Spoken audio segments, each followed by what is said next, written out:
Arquitectura deportiva. Es el diseño de una infraestructura deportiva que sirve para albergar deportes, conciertos u otras actividades. Es usado para varios tipos de deportes al aire libre, que son populares a nivel mundial, como el fútbol, el rugby, el béisbol, entre otros. Los estadios pueden influir de manera muy importante en la economía de un país, albergando toda clase de eventos deportivos, dependiendo de la capacidad que presentan. Consiste en un campo de grandes dimensiones rodeado por una estructura diseñada para que los espectadores puedan estar tanto de pie como sentados, viendo el acontecimiento. Desde tiempos remotos siempre han formado parte de la vida cotidiana de las personas. La arquitectura nos envuelve, nos rodea y forma parte de nuestra vida y entorno. Todas las construcciones han ido evolucionando a lo largo de la historia, adaptándose a cada periodo histórico. Esta evolución se ha producido en función de las circunstancias sociales, económicas, políticas y culturales de cada época. Entre las obras de la década de 1860 tenemos el Estadio Bramall Lane, que fue hecha por el arquitecto Miller Partnership. Este es un estadio de fútbol situado en la ciudad de Sheffield, en el Reino Unido. Está considerado por la cátedra como el estadio de fútbol más antiguo del mundo. El estadio fue construido en 1855 y se inauguró el 30 de abril de ese mismo año. En principio el estadio era de propiedad privada y el club tenía que pagar un contrato de 70 millones de euros al año. El estadio ha ido sufriendo pequeñas mejoras a lo largo de los años, se ha renovado para ampliarse. Las remodelaciones más importantes fueron hechas en los años 1966, 75, 91, 94, 96, 2001 y 2006. En la década de 1870 encontramos el estadio Racecourse Grounds, hecho por el arquitecto Ward McHugh.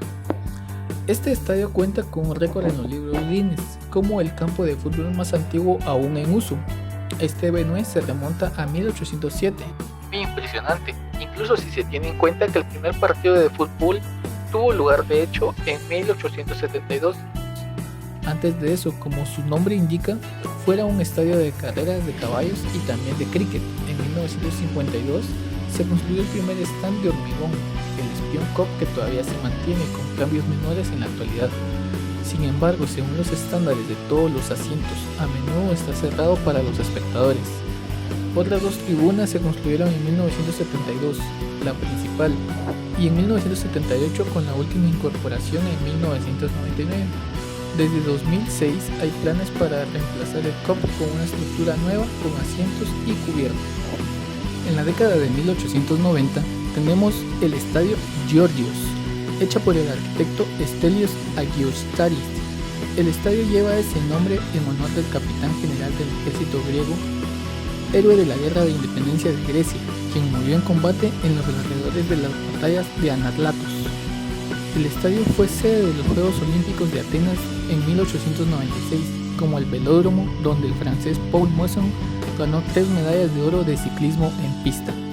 Además de esto, cuenta con 40 habitaciones VIP con capacidad para 472 personas, una sala de conferencias con 200 asientos para los medios de comunicación y un centro comercial alrededor del estadio. Interesante, ¿verdad? En la década de 1900 tenemos el estadio Dalymount Park, que fue hecha originalmente por el arquitecto Archibald Leitch. La tierra común con una gran parcela de verduras y conocido como Campo Pizer, hasta que fue adquirida por Bohemian FC. Se llevó a cabo su primer partido el 7 de septiembre de 1901 entre Bohemios y Shelbourne FC, y frente a una asistencia de alrededor de 5.000. Una de sus principales señas de identidad son los focos del estadio, que rompen la monotonía de las pequeñas casas victorianas del barrio obrero de Fishborough, el norte de la ciudad, y se elevan al cielo gris de Dublín. De hecho, si preguntas a cualquier ciudadano por dónde queda el campo, ellos te responderán con un simple y llano "Just follow the flowing light". En la década de 1910 contamos con el estadio El Molinón. Esta fue construida en uno de los países más emblemáticos en cuanto a fútbol, que es España. Este estadio recibe ese nombre debido a un molino hidráulico de gran tamaño que se erigía en la zona y que había sido propiedad de un ciudadano inglés llamado Julio Rimmel.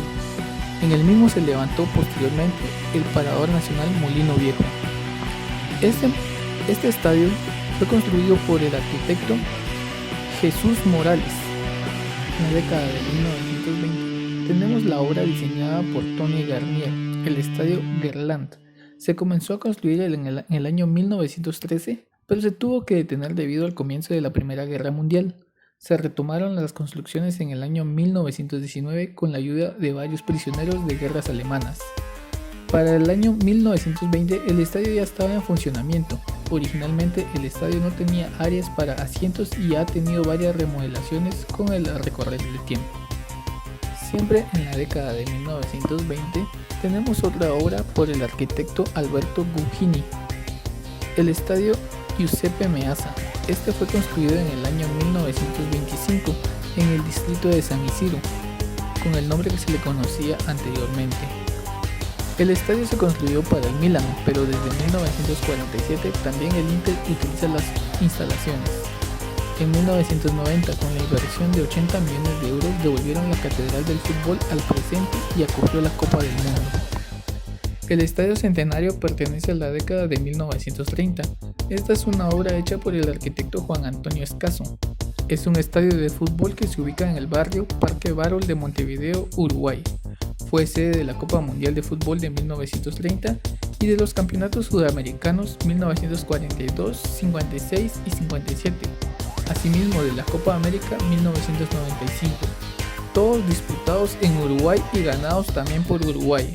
Actualmente la selección de fútbol de Uruguay juega en este estadio sus partidos de local. Sin embargo, cualquier equipo uruguayo que solicite disputar sus partidos en este escenario lo puede hacer alquilándolo. El Olímpico de Berlín también pertenece a la década de 1930. Esta es una obra de Werner March. El diseño se inspira en el antiguo estilo griego. El óvalo de la arena, que está abierto en la parte superior, está rodeado por una monumental fachada de piedra caliza. Con motivo de la Copa Mundial de la FIFA 1974, el Estadio Olímpico fue parcialmente cubierto durante la conversión y renovación a partir del 2000. Este techo fue reemplazado por un techo nuevo en la preparación para la Copa Mundial de la FIFA 2006. En la década de 1940 tenemos el Estadio Pacaembu, obra hecha por el arquitecto Ramos de Acevedo. Es un estadio de fútbol ubicado en el barrio de Pacaembu en la ciudad de Sao Paulo, capital del estado de Sao Paulo en Brasil. Fue una de las sedes de la Copa Mundial de Fútbol de 1950 celebrada en Brasil. Albergó la inauguración de los Juegos Panamericanos en 1963. Siempre en la década de 1940 contamos con un estadio icónico que es el Santiago Bernabéu, perteneciente al equipo Fútbol Club Real Madrid. Esta obra fue hecha por el arquitecto José María Castel. Huir del edificio de 4 fachadas, huir de la simetría, enumera López Chicherri en su discurso. El Bernabéu actual es estrictamente simétrico y tiene 4 caras, aunque como en el propio arquitecto cuenta, solo una de ellas tiene realmente visibilidad, la de la Castellana. En el concepto nuevo se pretende romper con eso. Es un edificio cambiante que va adquiriendo caras diferentes a pesar de mantener siempre unas características comunes. En la década de 1950 tenemos el Estadio Maracaná. Esta es una obra de Miguel Fielman, Waldemar Ramos y Oscar Waldetaro. Es el estadio más grande de Brasil y fue el más grande del mundo durante mucho tiempo. Fue sede de las Copas del Mundo de Fútbol en 1950 y el 2014, y en ambas también fue sede de los encuentros que definieron el título. Este mítico monumento de fútbol ha sufrido reformas para cumplir con las últimas normas de la FIFA para estadios mundialistas, ya que Brasil fue anfitrión del mayor evento de fútbol mundial en el año 2014. Con eso su capacidad pasa a ser de 80.000 personas sentadas, ya que se puso asientos en el sector de entradas populares, donde antes se podía apretar hasta 30.000 personas de pie. En la década de 1950 contamos con otro estadio icónico que es el Camp Nou. El proyecto del nuevo estadio fue encargado a los arquitectos Francesc Millas, primo hermano de Miro Sanz, y Josep Soteras Mauri, con la colaboración de Lorenzo García Barbón. El costo total de la obra, sin embargo, sobrepasó con creces la cantidad mencionada, llegando a ser de unos 288 millones de pesetas.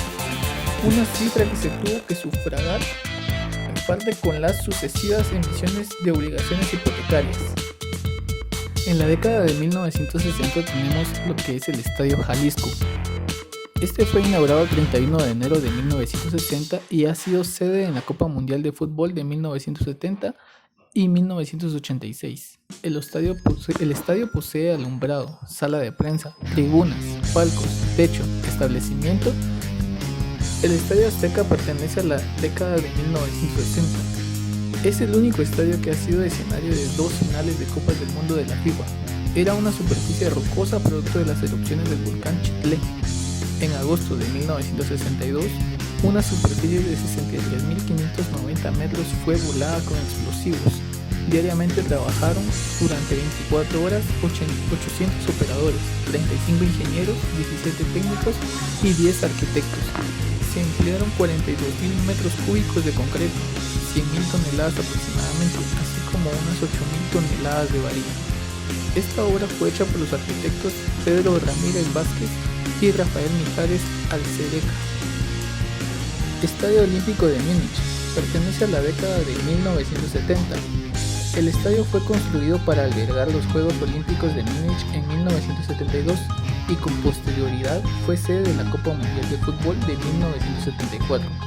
Una red de malla rectangular de cables pretensados de longitud varía entre 440 y 65 metros, espaciados en ambos sentidos, 75 centímetros y con ángulo de intersección variable. Permite acomodarse a las curvaturas de la cubierta. La cubierta tiene una superficie de 74.800 metros cuadrados. En la década de 1970 tenemos el Estadio Monumental. Esta es una obra hecha por los arquitectos José Aslan y Héctor Escura. Para el año 74 al estadio le faltaba construir una tribuna arriba de platea Almirante Brown. Los socios en ese momento tenían acceso a la tribuna Alta San Martín a la parte popular. Esa tribuna estaba dividida en 2 partes, la de abajo platea y la de arriba popular.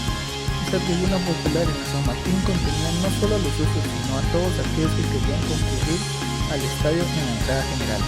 El complejo del estadio también cuenta con instalaciones para jugar al tenis, baloncesto y otros deportes, como también una pensión para jóvenes futbolistas, un teatro, un estacionamiento y un museo. Para la década de 1980 tenemos el Estadio Olímpico de Atenas.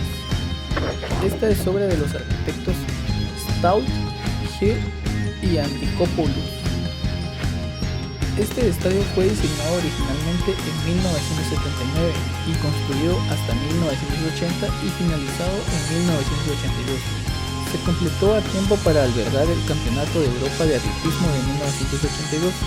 Fue inaugurado por el entonces presidente de Grecia, Konstantinos Karamanlis. Siempre en esta misma década tenemos el Estadio Olímpico de Seúl. Es un estadio de usos múltiples en Seúl, Corea del Sur. Es el principal estadio construido para los Juegos Olímpicos de 1988 y los 10º Juegos Asiáticos en 1986. Es la pieza central del complejo de deportes de Seúl en el distrito Songpa, en el suroeste de la ciudad al sur del río Han. Las líneas de perfil del estadio imitan las elegantes curvas de una coreana Yoeseong porcelana florero. Los asientos con espectadores se distribuyen en 2 niveles totalmente cubiertos. Inicialmente construido con una capacidad de aproximadamente 100.000, en la actualidad tiene capacidad para 69.950. En la década de 1990 contamos con el Estadio Internacional de Yokohama. Es un estadio multiusos que se ubica en la ciudad portuaria de Yokohama, capital de la prefectura de Kanagawa, en Japón. Se inauguró en 1998 y actualmente tiene una capacidad de 72.370 espectadores. Fue una de las sedes de la Copa FIFA Confederaciones 2001 y la Copa Mundial de Fútbol de 2002, incluyendo la disputa de las finales. En el estadio de Yokohama también albergó la Copa Intercontinental de 2002 hasta el 2004, así como 7 ediciones de la Copa Mundial de Clubes de la FIFA entre 2005 y 2016, incluidas las finales.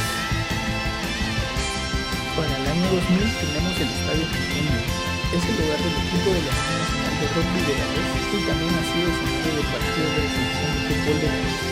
construyó inicialmente para albergar la Copa Mundial de Rugby de 1999. Se ha pasado a albergar a muchos otros eventos a gran escala, como el concierto de Olivia Tsunami, la superespecial de la Rally de Gales, Gran Bretaña, el Gran Premio Circuito de Gran Bretaña y varias música, conciertos. También recibió 6 copas finales y varios otros accesorios de alto nivel de fútbol, mientras que el estadio de Wembley se está reconstruyendo. El estadio Millennium abrió en junio de 1999 y su primer gran evento fue en la Unión de Rugby del partido del 26 de junio del 2000, cuando Gales venció a Sudáfrica. Siempre en los años 2000 tenemos otro estadio que es el West Century Lake Fire. Es un estadio multiuso en la ciudad de Seattle, Washington, Estados Unidos. El estadio fue inaugurado en 2002 y reemplazado al antiguo Kingdom, demolido en el año 2000. Es el estadio de los Seattle Sounders de la Major League Soccer y de los Seattle Seahawks de la NFL. El estadio también fue una de las sedes de la Copa de Oro de 2005, 2009 y 2013. Tiene una capacidad máxima de 67,000 espectadores, pero esta es reducida para partidos regulares de los Sounders a 39,115. Tiene la fama de ser el estadio más ruidoso en el deporte profesional en los Estados Unidos. En el año 2010 ya contamos con el Yankee Stadium, una obra hecha por el arquitecto Populous. El Yankee Stadium es el parque donde juegan como locales los New York Yankees, pertenecientes a las grandes ligas de béisbol de América del Norte. Inaugurado en 2009, suplantó al estadio del mismo nombre que funcionó en el periodo de 1923 hasta el 2008 y estaba anexo al actual estadio en su parte sur. Tiene capacidad para 50,000 personas, el tercero más grande de las grandes ligas. En términos generales, el Yankee Stadium posee características que equivocan el antiguo parque de béisbol, aunque un 63% más grande, más varias incorporaciones. Para el año 2015 tenemos el Estadio Olímpico de Bakú. La construcción de 225,000 metros cuadrados abrió el 6 de marzo de 2015. El principal inquilino del estadio es de Azerbaiyán, equipo nacional de fútbol, que se trasladó de su hogar anterior en el Estadio Republicano Tawfik Barham. En junio de 2015, el estadio fue la sede principal de los Juegos Europeos, sede de la apertura y clausura de los Juegos Atléticos. El lugar está destinado a albergar los cuartos de final y 3 de los juegos de grupos para la Eurocopa 2020. Una zona verde se está desarrollando en todo el estadio que es accesible a través de transporte público. Para el año 2019 tenemos el Puskás Arena. En 2014 los diseños originales del nuevo estadio Ferenc Puskás fueron votados como el mejor diseño por el sitio web especializado stadiumdb.com, que complementaba el diseño que incluía una pista de atletismo elevada que dominaba el campo y tenía vistas del horizonte de la ciudad. Sin embargo, en el momento de construcción, 2 intentos de recortar elementos innecesarios del proyecto redujeron el diseño para centrarse en el fútbol, debido a la gran inflación del presupuesto de construcción y el deseo de construir un nuevo estadio de atletismo en Budapest por el primer ministro húngaro, Viktor Orbán, para los futuros Juegos Olímpicos de verano. Esta obra es del arquitecto György Iskardelli.